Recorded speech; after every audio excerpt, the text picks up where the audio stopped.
Baik, shalom, selamat pagi buat anak didik ibu semua. Apa kabar? Semuanya dalam keadaan sehat, amin. Kita akan masuk pelajaran agama. Namun sebelumnya kita bersatu dalam doa. Kami bersyukur di mana Tuhan menyertai hidup kami sepanjang hari ini. Terima kasih Bapa. Pada pagi hari ini kami akan masuk pelajaran agama. Berkati Tuhan yang berperikop Allah penyelamatku. Benar Bapak, terima kasih Tuhan telah menyelamatkan kami dari setiap kehidupan kami, dari setiap masalah kami. Terima kasih Tuhan Yesus, berkat anak didik dimanapun berada, dalam nama Yesus kami berdoa, amin. Baik, kita sudah berdoa, kita akan masuk pembelajaran kita. Dibuka bukunya ya nak, halaman 18. Di sana judulnya yaitu Allah penyelamatku. Nah, berbicara tentang Allah penyelamatku, di sini ada kisah bagaimana 3 orang hamba Allah yang bernama Sadrak, Mesak, dan Abednego. Itu ada 3 ya. Sadrak itu atau Daniel, Mesak, dan Abednego ada 3. Di sini ada ceritanya bagaimana kisah di dalam Daniel 3 ya. Nah, itu tertulis ya. Di mana di sana ada raja Nebukadnezar membuat suatu patung yang besar. Nah, dia buat sebuah patung yang besar. Dia dibuat sedemikian rupa untuk disembah oleh setiap orang atau penduduk rakyat dari seluruh negeri ya nak ya. Diciptakannya lah patung itu dengan tujuan untuk disembah.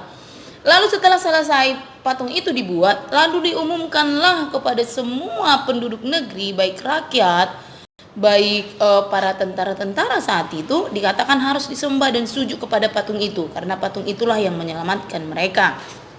Nah, pada saat itu Daniel, Mesak, dan Abednego, mereka bertiga itu saat itu memang bekerja di pemerintahan Raja Nebukadnezar. Nah, pada saat disuruh, mereka bertiga tidak mau menyembah, karena mereka tahu yang sembah hanya Allah saja. Lalu sampailah berita itu kepada Raja Nebukadnezar.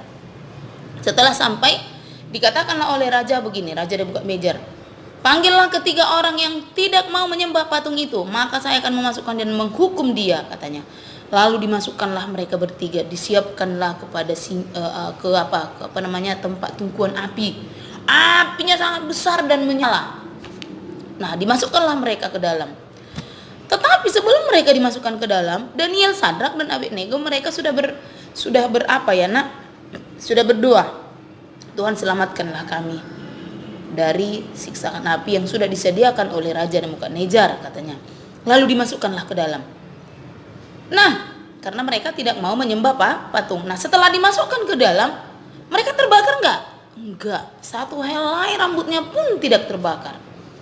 Nah, melihat kejadian itu, malah yang mereka udah dimasukkan 3 ternyata yang dapat di dalam 4. Berjalan-jalan sambil mereka di dalam perapian itu, mereka memuji Tuhan. Lalu dilihat rakyat itu dan seluruh negeri itulah bahwa mereka tidak terbakar sedikit pun rambutnya. Nah, disitulah dibuktikan mereka bahwa Allah menolong mereka. Menolong siapa? Daniel, Sadrak, dan Abednego. Nah, setelah itu dikasih tahulah itu kejadian itu kepada Raja Nebukadnezar. Setelah dikasih tahu, tersiarlah itu, lalu dipanggillah mereka. Lalu dikatakan raja lah, sungguh mereka ini adalah keturunan dewa, katanya. Dewa menurut agama mereka ya nak ya. Lalu, nah setelah diselamatkannya mereka ya nak ya, selamatkan mereka, dipanggillah mereka keluar, ya kan? Sudah dipanggil mereka keluar, dikatakan raja lah kepada mereka, sungguh memang kalian keturunan dewa, dan katanya nak ya, kalian sungguh sangat pemberani dan sangat mengasihi Allah kalian. Lalu katanya, sungguh Allah kalian menyelamatkan kalian, katanya anakku. Nah, itulah yang dikatakan oleh Raja Nebukadnezar. Nah, apalah yang mau dikatakan, yang mau ibu sampaikan di sini ialah, apapun keadaan kita, kalau kita berdoa kepada Tuhan, meminta pertolongan Tuhan, meminta campur tangan Tuhan, maka Allah akan menyelamatkan kita. Nah, untuk anak didik ibu lebih tahu bagaimana kisah Daniel, Sadrak, dan Abednego, anak didik ibu boleh buka di Daniel 3 ya nak ya. Oke. Nah, setelah anak didik ibu mendengar cerita ibu tadi, dikerjakanlah halaman 20 ya nak ya, bagian C. Apa dikatakan di sana? Memahami cara Allah menyelamatkan umatnya. Dikerjakanlah halaman 20 ya nak ya, bagian C. Oke, dikerjakan nenek. Tetap semangat. Sola fide, sola gracia, viva Nasrani. Shalom.